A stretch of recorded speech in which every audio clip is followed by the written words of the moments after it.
Bonsoir à toutes et à tous, bienvenue à Metro News. Au sommaire de ce jeudi, plus de 2500 cas de kidnapping ont été recensés pour l'année dernière, selon le collectif Défenseurs Plus. L'Organisation de défense des droits humains dénombre également 1700 cas d'assassinat et qualifie 2023 de catastrophique en raison de l'augmentation de la violence des gangs dans le pays.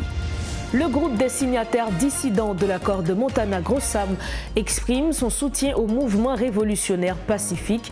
Il préconise le retour à l'ordre démocratique par des élections, tandis que les tenants de l'accord de Montana rejettent la continuité du docteur Ariel Henry au pouvoir. Parallèlement, le professeur Glaudel Mézilas recommande le rétablissement de la confiance comme étape préalable au dialogue, ce qui pourrait contribuer à une résolution de la crise.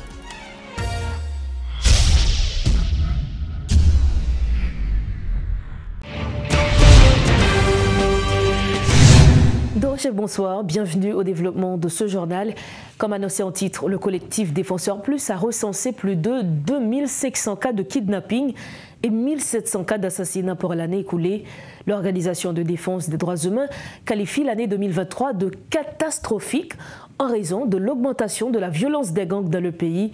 Mardoché Cher-Enfant du collectif nous rejoint ce soir pour analyser ces chiffres qui représentent une hausse significative par rapport à l'année 2022. Mardoché Cher-Enfant, bonsoir. Merci d'être avec nous ce soir à Metro News. Bonsoir.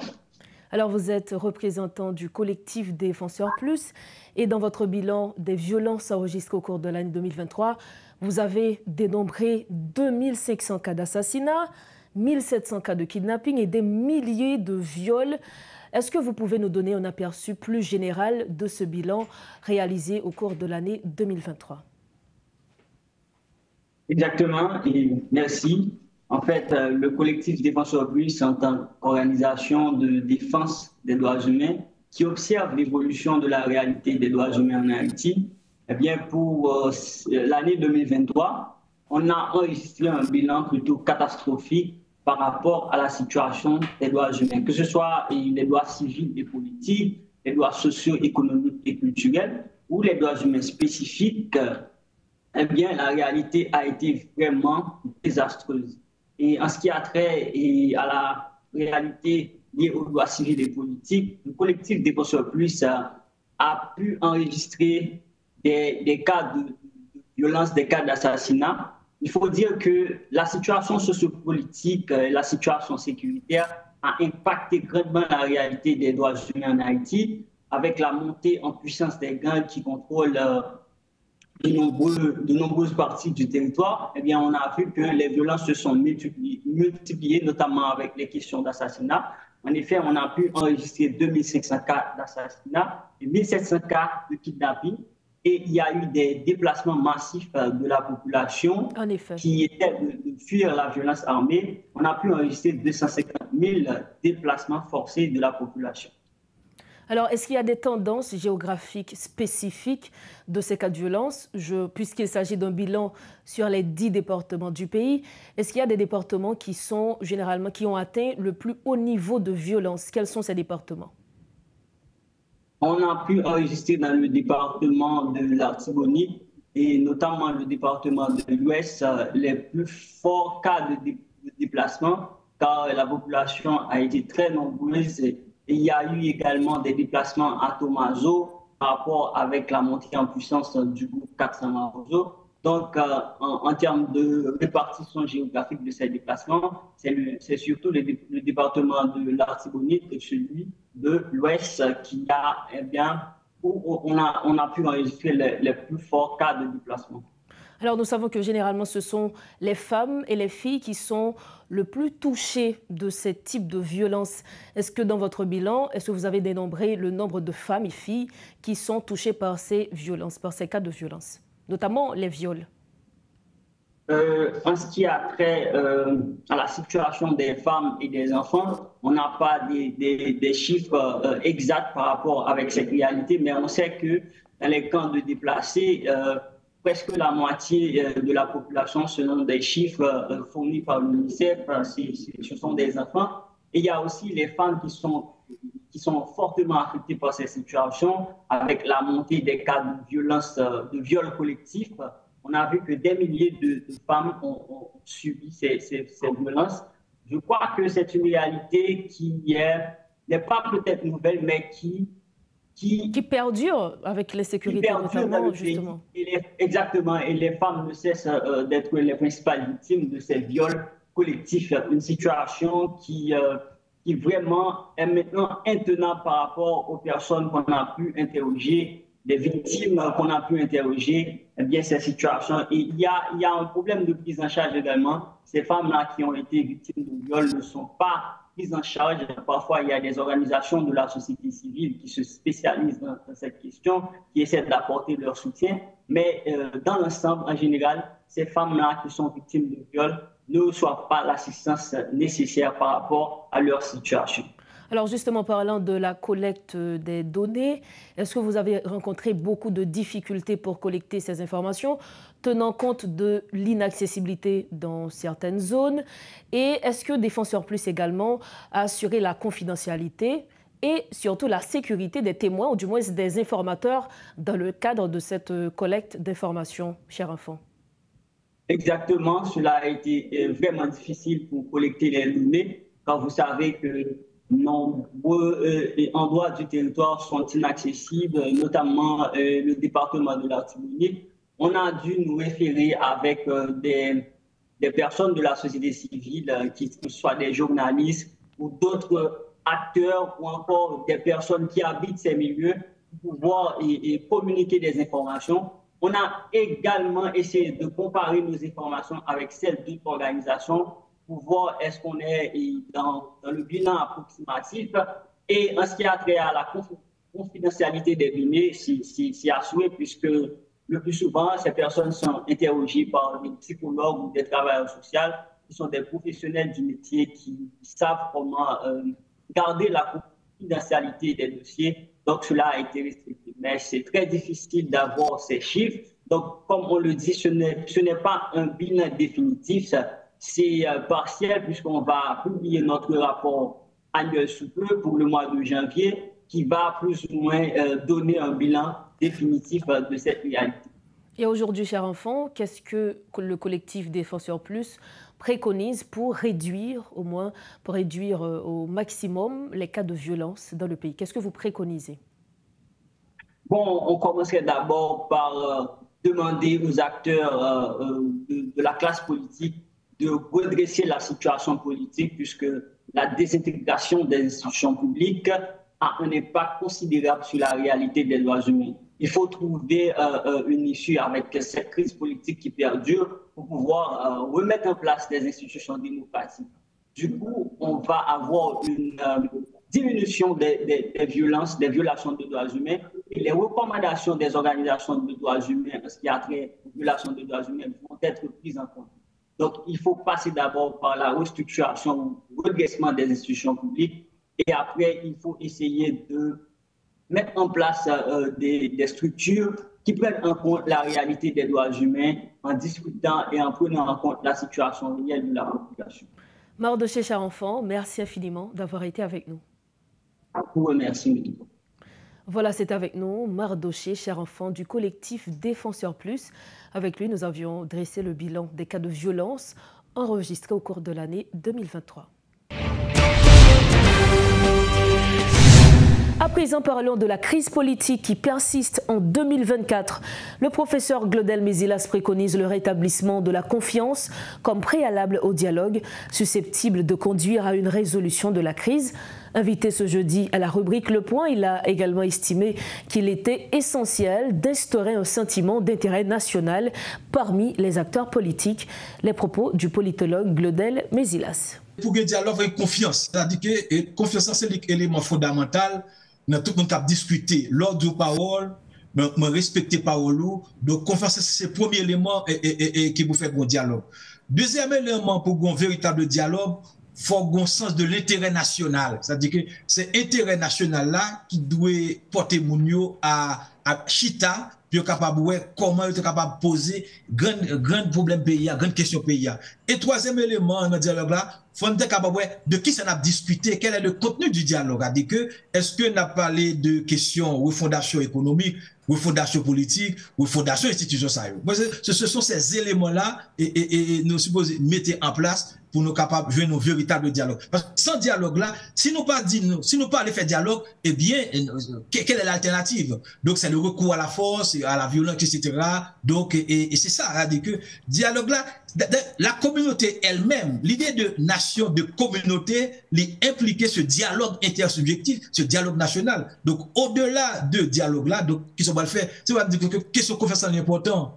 Et puis, l'intérêt national, et puis, quel est le contenu de ce dialogue? On reste dans le chapitre politique. Le groupe des signataires dissidents de l'accord de Montana affirme son soutien à tout mouvement révolutionnaire qui n'a pas objectif de déstabiliser le pays. En conférence de presse, le porte-parole de cette structure, Dore Lecomte, a lancé un appel au retour à l'ordre démocratique et constitutionnel du pays par le biais des élections. Gossam pas seulement une structure politique, mais Gossam c'est une structure citoyenne. D'ailleurs, depuis que nous sommes sortis dans Montana, nous sommes sortis dans Montana parce que nous ne voulons pas participer dans aucun coup d'État. C'est parce que nous avons toujours voulu stabilité. Et nous avons tout dit, le 20 janvier, nous allons gagner pour organiser un gros événement politique. Un gros événement politique. Gossam va gagner pour le positionner. Parce que je dis à nous d'accord que la crise là, trop durée, nous bouquet, faut que le pays a retourné à l'ordre constitutionnel. Faut que l'élection faite, faut que sécurité, faut que ait une consultation populaire qui faite pour nous connaître que nous avons une nouvelle constitution ou bien l'autre.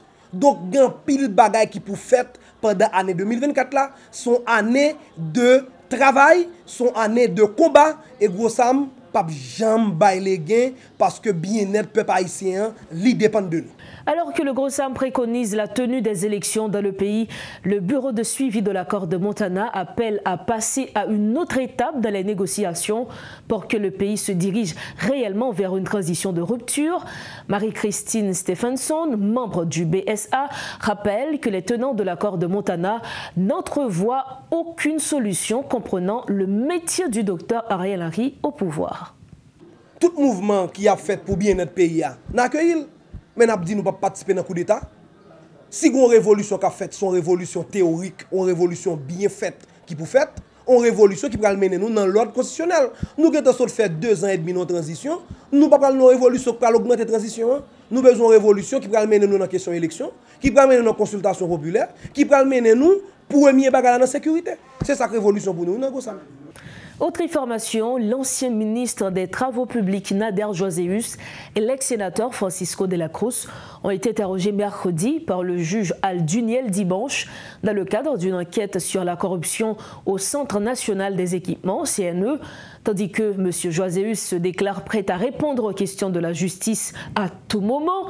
L'ancien sénateur de la Cruz a formellement nié toute implication dans cette affaire, critiquant le rapport de l'ULCC et en le qualifiant de politiquement motivé et mal élaboré.